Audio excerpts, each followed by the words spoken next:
జగిత్యాల ప్రజావాణిలో ఫిర్యాదు చేసిన కోరుట్ల ఎమ్మెల్యే సంజయ్ ఈ సందర్భంగా మాట్లాడుతూ బూర్జ్ భూములపై కబ్జా యత్నాలు జరుగుతున్నాయని ఆరోపణ. ప్రభుత్వం వచ్చాక భూములపై దొంగల కన్ను పడిందని విమర్శ.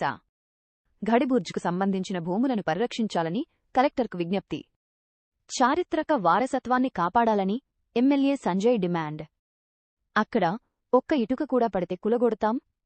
కబ్జాదారులపై వెంటనే చర్యలు తీసుకోవాలని అధికారులకు విజ్ఞప్తి.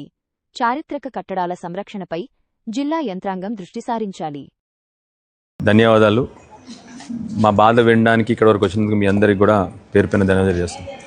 ఇవాళ ప్రజావాణిలో కలెక్టర్ గారికి ఆస్తి కాపాడాల్సిందిగా మా కలెక్టర్ గారిని కోరాను. ఇవాళ దయచేసి మా మౌనాన్ని, మా మంచితనాన్ని, మా హుందాతనాన్ని పరీక్షించొద్దు. 100కు 100% ఇవాళ మీడియా మిత్రుల ద్వారా తెలియజేస్తా ఉన్నాను.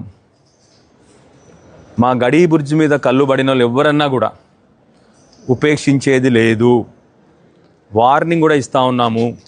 అక్కడ ఎవరైనా వచ్చి ఒక ఇటుక పిల్ల పెట్టినా మాకు ఇన్ని రోజులు కట్టడమే తెలుసు, కానీ 100కు 100% గ్యారంటీ చెప్తా ఉన్నాము. ఇవాళ ఇన్ని రోజులు మేము హుందాగా ఉన్నాము, మౌనంగా ఉంటా ఉన్నాము అని చెప్పేసి ఎవరన్నా అనుకుంటే 100కు 100% చెప్తా ఉన్నాము. ఇటుక పిల్ల పడినా అది కూలిపోద్ది. అక్కడ అది కొరుట్ల చరిత్ర, కొరుట్ల హిస్టరీ.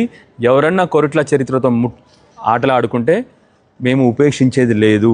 ఎక్కడికన్నా పోతాము, యాడికన్నా పోతాం. మేము 100కు 100% గ్యారంటీ చెప్తా ఉన్నాం.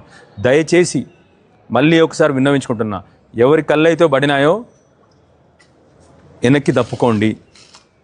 ఇవాళ ఇంతకుముందు చాలాసార్లు విన్నవించుకున్నాము. మా కౌన్సిలర్లు మున్సిపాలిటీలో కోరినారు, అయినా కూడా VLTలు క్యాన్సిల్ చేయట్లేదు. ఎమర్జెన్సీగా VLTలు క్యాన్సిల్ చేయండి.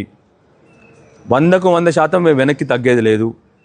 ఎన్ని పోలీస్ స్టేషన్లన్నా పోతాము, ఎక్కడికన్నా పోనీకి రెడీగా ఉన్నాం మేము. ఇప్పుడు మా కొరుట్ల చరిత్రని మాత్రం మీరు ముట్టుకున్నారంటే ఉపేక్షించేది లేదని చెప్పి మళ్ళీ ఒకసారి ఎవరైతే దాంట్లో కళ్ళు పడ్డాయో వాళ్ళందరూ కూడా వెనక్కి తప్పుకోవాల్సిందిగా వాళ్ళని కోరుతా ఉన్నాము.